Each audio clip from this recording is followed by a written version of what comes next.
காலையில் பாருங்கள் வெண்பொங்கல் தேங்காய் சட்னி ஊற்றிருக்கு. தேங்காய் சட்னி, வெண்பொங்கல், தோசை. காலையில் சாப்பிட்றதுக்கு தோசை, தேங்காய் சட்னி, சாம்பார், வெண்பொங்கல் சூப்பராக இருக்குங்க. ஒரு வாய் எடுத்து சாப்பிட்டீங்கன்னு வைங்க நீங்கள். அதான் ஐயா இப்படி எடுத்தால் அப்படியே நைஸாக நல்லா இருக்குது. மிளகெல்லாம் போட்டிருக்கு. வெண்பொங்கல் அவ்வளோ அருமையாக இருக்குதுங்க. அப்படியே நைஸாக இருக்குது. வெண்பொங்கல் வந்து என்றைக்கு டேஸ்ட்டாக நைஸாக இருக்கணும்.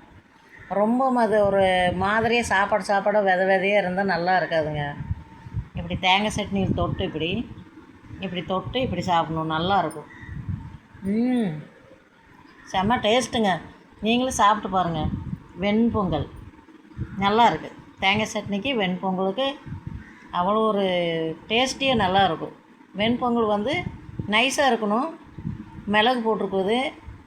இப்படி இருந்தால் தான் நல்லாயிருக்கும். ரொம்ப சோறாக இருந்தால் நல்லா இருக்காது. அதே மாதிரி தாங்க தோசை பாருங்கள்.